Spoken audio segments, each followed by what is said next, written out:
Du coup, bonjour à toutes et tous. Je vais faire un exercice qui n'est pas courant. Je vais témoigner d'un témoignage. J'ai été cité comme témoin de la défense au procès du 27 juillet, où on est rentré à 12h30, on est ressorti à 23h30. Donc j'espère que vous avez de la patience parce que ça a l'air d'être parti pour le même score. J'ai essayé de faire mieux, j'ai essayé de faire parler le cœur. Apparemment, ça n'a pas suffi puisqu'il y a eu des peines de prison avec sursis et une peine de prison ferme. À travers mon témoignage de paysan de la mer, référent pendant 6 ans de la commission eau au sein de la Confédération paysanne, je voudrais démontrer que, contrairement à l'argument communément répandu d'un affrontement entre écolos et agriculteurs, l'opposition contre les bassines de substitution est le résultat de 2 modèles agricoles incompatibles et qui s'affrontent. Je voudrais aussi remettre en perspective pourquoi des milliers de gens, vous, au profil très hétéroclite, il y a du vent, allant des plus jeunes aux plus âgés, s'investissent dans la défense du commun qu'est la ressource en eau. Tu veux pas me tenir, s'il te plaît? Jusqu'à braver une interdiction très discutable de manifester, car il s'agit d'une lutte fondamentale. Tout d'abord, il faut réaffirmer haut et fort que l'eau est l'unique élément naturel indispensable à la vie. La vie se développe en l'absence d'oxygène, à l'abri de la lumière, dans les températures les plus extrêmes, dans l'hydroxyde de soufre par exemple aussi. Tel que la connaissons, la vie n'existe pas sans la présence d'eau. Pour ceux qui en douteraient, l'essentiel de la conquête spatiale consiste à trouver une planète avec de l'eau. Bon courage. On peut faire une grève de la faim plusieurs semaines, une grève de la soif est tout simplement impossible sans risquer une mort rapide. Je voudrais rappeler aussi un élément fondamental rarement exprimé que je vous demande de prendre en compte à l'heure de prononcer votre jugement. L'animal ici présent en est témoin. La ressource en eau disponible aujourd'hui pour nos différents usages n'est que la conséquence de son utilisation depuis l'origine de la vie sur Terre. Des décisions qui seront prises aujourd'hui quant à son utilisation et à sa préservation dépendront les conditions de vie des générations futures. C'est le slogan qui a ouvert la fête paysanne de la Conf 17 le week-end dernier. Dans le contexte du dérèglement climatique qui s'emballe et qui concerne au premier chef les jeunes générations, on peut comprendre l'engagement fort de celles et ceux qui se placent du côté de la vie et non du profit à court terme au mépris du futur de l'humanité. Peut-être plus important encore, nous sommes nous-mêmes des gouttes d'eau sur Terre.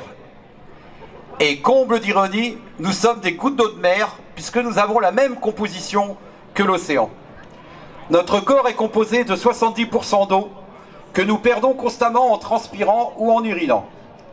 Nous devons sans cesse renouveler cette eau qui nous constitue. L'eau est notre aliment prioritaire.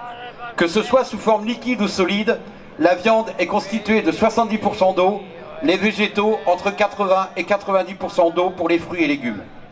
Et c'est bien le sens de la directive cadre européenne qui pose des priorités d'usage. En premier lieu, l'eau potable, au même titre que la bonne continuité des milieux naturels, car ils vont de pair. Ensuite, et seulement si ces 2 conditions sont respectées, viennent les usages dits économiques, dont l'agriculture. Rappelons au passage qu'en 2019 et 2022, sur les bassins de la Loire et de la Garonne, le refroidissement des centrales nucléaires est passé avant l'approvisionnement en eau potable des populations concernées. Ouais, parce que là, c'est un cas d'utilité publique, parce que si la centrale est pète, il n'y a plus personne tout autour. Oh, j'ai pas dit ça au tribunal. Les usages agricoles sont eux-mêmes priorisés, avec en premier l'abreuvement des animaux, pour les mêmes raisons que l'eau potable est indispensable aux humains. En second lieu, le maraîchage et l'arboriculture qui ne peuvent pas se passer d'une irrigation ciblée nécessitant des petits volumes. Ça vous a été développé tout à l'heure par Amandine. En dernier lieu, et seulement si ces conditions sont remplies en amont, viennent les grandes cultures céréalières, objet des projets de bassines. Le développement des méga-bassines est la continuité d'une fuite en avant entamée dans les années 70 par le drainage systématique des zones humides, pourtant zone essentielle pour la captation du carbone, et zone tampon de purification de l'eau douce entre la terre et la mer, ce en contradiction totale avec un partage équitable de la ressource. Cette dérive, car il faut appeler les choses par leur nom, s'est imposée sur un tissu de mensonges que je ne pourrai pas tous citer par manque de temps. Quelques-uns quand même. Non, ça vous a déjà été dit, les bassines ne se remplissent pas par l'eau de pluie.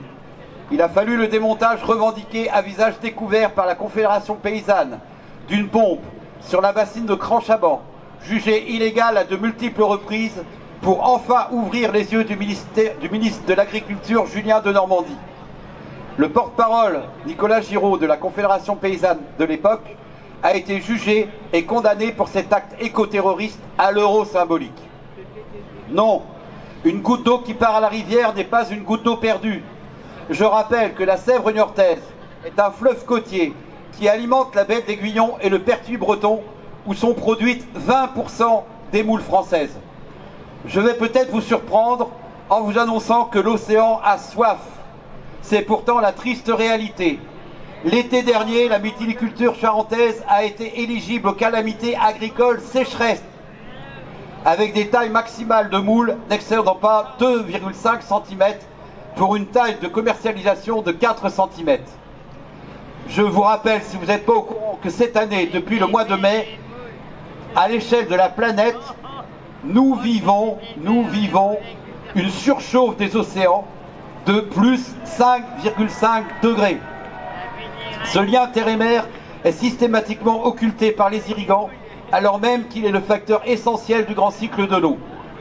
L'océan a besoin des sels minéraux apportés par les rivières pour le développement du phytoplancton. Cette flore invisible est à l'origine de toute la chaîne alimentaire océanique. C'est la première biomasse végétale de la planète, produisant 70% de l'oxygène que nous respirons, absorbant 90% du surplus de chaleur lié au gaz à effet de serre. Toute la biodiversité marine à support carbonate de calcium, je veux parler des microalgues, des coraux, des algues calcaires, de nos coquillages, sont le principal puits de carbone de la planète. Ce carbone emprisonné dans le squelette de ces organismes y est stocké définitivement à des échelles de temps géologiques pour devenir in fine du calcaire. Les falaises du Pays de Caux, par exemple en Normandie, c'est un amoncellement de squelettes de diatomées. L'océan est le régulateur et le moteur du climat. L'ignorer dans les stratégies agricoles inféodées à la course au rendement à l'hectare et au profit à court terme, c'est la certitude d'une catastrophe climatique encore pire que les prévisions du GIEC que nous pulvérisons déjà chaque année, je dirais même chaque mois. Cet été encore, les océanographes, j'en ai parlé, parlent d'une canicule océanique. Non, le stockage à l'air libre dans des bassines totalement artificialisées à grands coûts d'énergie fossile n'est pas de la substitution. Substituer vient de substituare en latin. Dans son sens littéral, substituer voudrait dire situer sous. Sub, vous le retrouvez dans les mots submarine, subaquatique, ça veut dire sous, et stituare, ça veut dire situer, situer sous. Donc, dans son sens littoral, ironiquement, ça voudrait dire recharger les nappes phréatiques. Dans son sens moderne, substituer consiste à remplacer quelque chose par quelqu'un, quelque chose ou quelqu'un par son équivalent. Le substitut du procureur, par exemple. Et on a eu le cas en juillet parce qu'il faisait la même chaleur qu'aujourd'hui et on a épuisé quand même 3 procureurs de la République. Ça, c'est de la vraie substitution. Les produits substituts aux drogues, par exemple. Dois-je rappeler ici que ces 3 dernières années, le remplissage des bassines n'a pu avoir lieu, et parfois incomplètement, que grâce à des dérogations préfectorales, alors même que l'état des nappes souterraines était inférieur aux moyennes quinquennales. Les prévisions du GIEC annoncent l'impossibilité de remplir ces bassines 8 années sur 10. Non, il est faux d'affirmer que l'agriculture picto-charentaise ne peut se passer de cette irrigation attentive pour garantir la souveraineté alimentaire de nos territoires. Faux, parce que la réalité factuelle est que seulement 7% de la SAU française est actuellement irriguée. La SAU, c'est la surface agricole utile. Cela veut dire concrètement que 93% des paysans pratiquent une agriculture dite pluviale qui s'accommode et s'adapte aux aléas du climat. Faux, parce que la majeure partie des céréales produites dans notre région a vocation à être exportée par le port de la Palisse, dont certains silos ont commencé à prendre feu cet été, dont le vice-président, à l'instar de son prédécesseur Xavier Belin, est le porte-parole de la FNSEA, syndicat des irrigants, en sa qualité de président du Avril, géant de l'agro-industrie. Pour ce qui est de son utilisation sur le territoire, la production de maïs, par exemple, concerne essentiellement des élevages hors sol, d'animaux qui ne voient que très rarement la lumière du soleil ou le vert des prairies naturelles, et dont la ration alimentaire quotidienne est bien souvent complémentée avec du soja importé d'Amérique latine, par le port de la Palisse, bien sûr, donc de la forêt tropicale importée, et ce, en plein dérèglement climatique, quand il n'est pas utilisé pour alimenter des méthaniseurs, cherchez l'erreur. Oui, cette stratégie clientéliste entraîne de fait une distorsion de concurrence entre ceux qui bénéficient des bassines et peuvent alors impunément continuer à arroser à tout va, même en période d'arrêté sécheresse, et ceux qui en sont privés, soit qu'ils aient des forages classiques, soit pire, qu'ils n'aient même pas accès à la ressource, parce que souvent nouvellement installés sans droits historiques. Droits historiques qui constituent une aberration en soi, car déterminés à une époque où primaient les besoins en eau sur la disponibilité de la ressource. Cette situation injuste et contraire au simple bon sens va d'ailleurs à l'encontre de l'UNDROP. UNDROP, déclaration des Nations Unies de décembre 2018, qui garantit à tous les paysans et paysannes et travailleuses et travailleurs de la terre, partout dans le monde, un accès équitable à l'eau, à la terre et aux semences paysannes. D'ailleurs, saisi par la Confédération paysanne, le 18 mai dernier, l'ONU, à travers les rapports du rapporteur spécial du droit à l'alimentation, du rapporteur spécial sur la promotion et la protection des droits de l'homme dans le contexte des changements climatiques, du rapporteur spécial chargé d'examiner les questions des obligations relatives aux droits de l'homme se rapportant aux moyens de bénéficier d'un environnement sûr, propre, sain et durable, du rapporteur spécial sur le droit de la réunion pacifique et la liberté d'association, de la rapporteuse spéciale sur la situation des défenseurs des droits de l'homme et du rapporteur spécial sur les droits à l'eau potable et l'assainissement ont vigoureusement rappelé à l'ordre l'État français sur l'ensemble de sa gestion du dossier des bassines de substitution, que ce soit sur le plan de l'accès inéquitable à l'eau, mais également la gestion policière du maintien de l'ordre lors des différentes manifestations légitimes pour défendre un commun universel. La Commission européenne elle-même, en réponse à une saisine de la Commission des pétitions par Bassines Non Merci et la Confédération paysanne, identifie 7 directives cadres européennes mises à mal par ces projets de stockage. La directive cadre sur l'eau, la directive eau souterraine, la directive eau potable, la directive nitrate, la directive cadre sur la stratégie pour le milieu marin, la directive habitat ainsi que la directive oiseaux. La Cour des comptes s'inquiète à juste titre d'une dérive spéculative sur le foncier irrigable, rendant encore plus difficile l'accès au foncier pour les nouveaux installés dans un contexte où 50% des agriculteurs vont partir à la retraite dans les 10 ans qui viennent. Le renouvellement des générations en agriculture est un enjeu d'aménagement du territoire et d'autonomie alimentaire de proximité. Pensez-vous sérieusement que ces 3 instances soient des repères d'éco-terroristes? J'étais moi-même un des 30 000 participants à la manifestation des 24, 25 et 26 mars dernier à Melle. Je parle sciemment du rassemblement de Melle en toute conscience. Sainte-Soline, qui n'était qu'un des moments de ce vaste rassemblement de 3 jours, a été mis en exergue par les médias à sensation, et il faut bien le constater, par l'État lui-même, plusieurs jours avant, à travers les déclarations suspectes du ministre de l'Intérieur, M. Darmanin, annonçant avant l'heure des scènes de violence extrême à venir. Je n'étais pas personnellement présent le samedi sur le site de Sainte-Soline, étant impliqué dans la gestion des 3 jours de rencontres, films, débats, témoignages de paysans et paysannes du monde entier, concerts, cantines solidaires, crèches, partagées par plus de 10 000 personnes chaque jour, dont beaucoup ont vécu en direct les événements autour d'un trou dans la terre, où il n'y avait rien à défendre, sans qu'aucune dégradation majeure n'ait eu lieu dans ce village. À Melle, nous avons suivi en différé l'évolution de la situation à Sainte-Soline tout l'après-midi du samedi, et en sommes tous et toutes ressortis très choqués. Je n'ai ni l'expertise, ni la légitimité de témoigner des événements de Sainte-Soline. Je laisse ce soin aux observateurs de la LDH, dont c'est la mission. C'est quand même fort qu'il faille des casques de l'ONU pour surveiller les manifestations en France. J'ai pas dit ça, mais je le pense, je vous le dis. Ce que je peux vous dire en toute sincérité, c'est que je me suis posé la question de ce que j'aurais fait si je m'étais retrouvé submergé dans ces scènes de guerre. Et honnêtement, je crois que je me serais défendu comme tant d'autres. Aujourd'hui, 4 personnes se retrouvent devant ce tribunal pour avoir voulu exprimer coûte que coûte leur amour de la vie et de la nature, leur crainte d'un futur de plus en plus incertain, leur solidarité avec les générations à venir, leur révolte face à un écocide annoncé. Qui ont-ils blessé sérieusement au point d'engager un pronostic vital ou provoqué des mutilations à vie? Qu'ont-ils volé ou détruit de si précieux? Au moment de conclure mon témoignage et à quelques instants de rendre votre verdict, je ne doute pas un instant que vous rendrez une justice impartiale, aujourd'hui j'en doute un peu plus, indépendante et équitable, au vu des enjeux majeurs que je viens de vous décrire. Ce que je voudrais vous dire enfin, c'est de juger aussi en tant qu'être humain libre, conscient et digne représentant de l'espèce autoproclamée, entre guillemets, Homo sapiens sapiens. J'imagine qu'outre le fait de représenter ici la justice, vous êtes également père de famille, peut-être même grand-parent. Comme je l'ai fait ce samedi 25 mars 2023, en toute conscience, demandez-vous quel avenir se profile pour eux dans le contexte général que je viens rapidement de rappeler.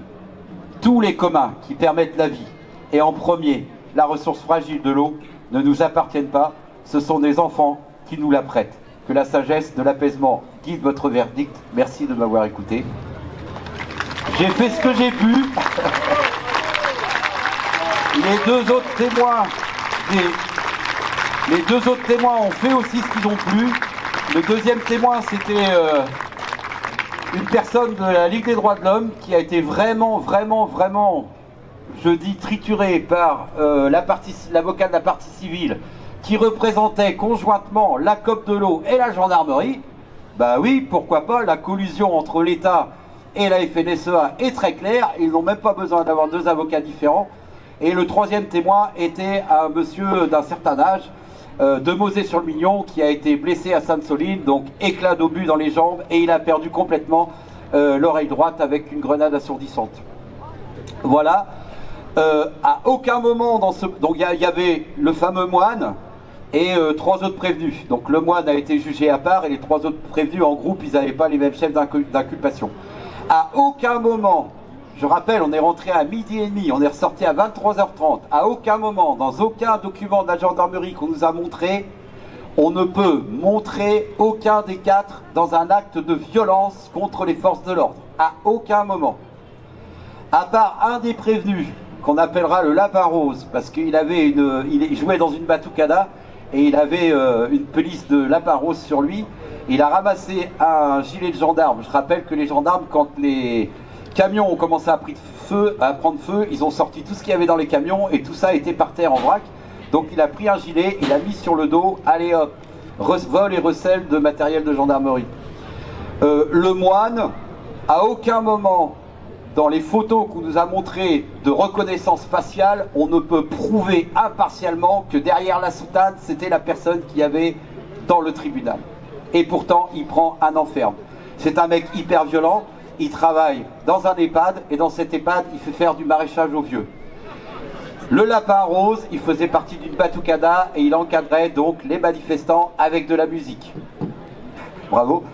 Un autre est prévenu et militaire de carrière. Alors lui, il a eu du sursis qui ne sera pas inscrit dans son casier judiciaire parce qu'il a des bonnes notes de ses supérieurs. Et lui, il faisait partie d'une équipe qui a évacué des blessés de la zone de combat vers l'arrière et qui a fait partie de l'équipe qui a nettoyé le champ à la fin de la manifestation. Et on le voit, les bras pleins de grenades.